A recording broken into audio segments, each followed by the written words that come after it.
Two fires. Two quiet European towns. In 6 hours, the global production of advanced microchips just went to zero for the next 3 years.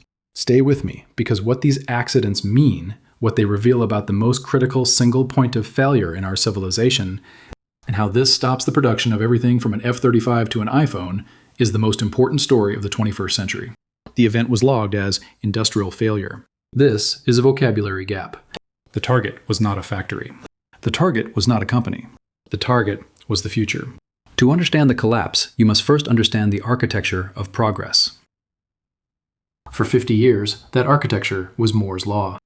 The law stated that the number of transistors on a chip doubled roughly every 2 years. This was maintained through a process called optical lithography, using light to etch circuits onto silicon. But by the late 2010s, the process hit a physical wall.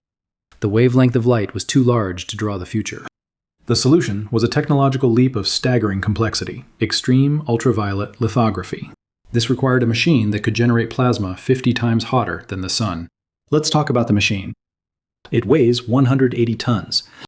It costs over $400 million. And for any nation to produce advanced chips, they must buy it from one company, ASML. This is a total global monopoly on progress. But ASML's monopoly was itself dependent on another. Let's talk about the mirrors. These are the most perfect reflective surfaces ever created by humanity. They are composed of over 100 layers of silicon and molybdenum, each just atoms thick. They are polished to a tolerance of a single picometer. If you scaled one to the size of Germany, the largest bump would be 1 millimeter high. Only one company can make them, Carl Zeiss in Oberkochen, Germany. Each mirror takes over 12 months to manufacture. This is the architecture of the system. The system that produces the future is a single file line. The system whose foundational assumption was that these two towns, this 550-kilometer sanctuary, were inviolable. That assumption was just proven false. Let's talk about the attack. This was not a military strike. It was sophisticated, plausibly deniable industrial decapitation. First, Oberkochen. A compromised canister of argon gas is tainted with a microscopic, slow-acting corrosive agent. The contamination is undetectable until the final check, revealing microscopic pitting that renders months of work useless. Next, Veldhoven. A malicious firmware update is pushed via a compromised maintenance tool. It targets the HVAC and fire suppression systems. The malware triggers a thermal runaway, starting an electrical fire while disabling the system designed to stop it. Let's talk about the cascade. The first layer of failure is industrial. The Zeiss cleanroom is contaminated, destroying every mirror in production. The ASML integration bay requires a full recertification, an 18-month process. Global production of new EUV machines halts instantly. The ability to build new advanced chip fabs is now zero. The second layer is economic. Within 24 hours, the market prices in the reality. TSMC, Samsung, Intel, Nvidia, and Apple stocks collapse by over 30%. Trillions in market capitalization are wiped out, triggering a global recession. The exponential growth curve of the digital age flatlines. The third layer is military. The Pentagon halts production of key systems dependent on 3-nanometer chips. This includes guidance computers for next-generation hypersonic missiles. It includes processing modules for the F-35I Adir. It includes all future signals intelligence and satellite platforms.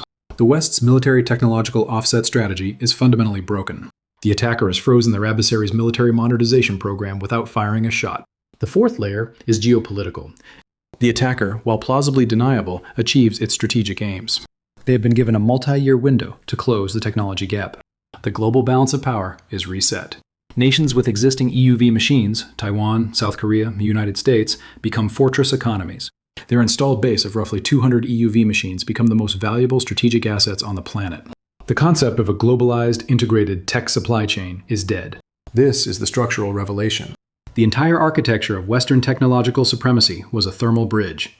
It was built on the assumption that exponential progress in computation could offset disadvantages in industrial mass. That assumption rested on the physical reality of the ASML Zeiss monopoly. This was not a foundation of strength, but of extreme centralized fragility. From this morning forward, the rules have changed. It means the West's theory of victory, a qualitative advantage in microelectronics, is over. It means the strategic calculus shifts from technological overmatch to industrial mass. It means every plan for AI, for data centers, for the next generation of computing is frozen. And it means the most advanced chip you can buy today may be the most advanced chip you can buy for a very long time. The load-bearing pillar of the 21st century was not a military doctrine. It was not a political alliance. It was two small-town European factories. The attack did not just break a supply chain. It broke the West's entire theory of victory. Two fires, burning,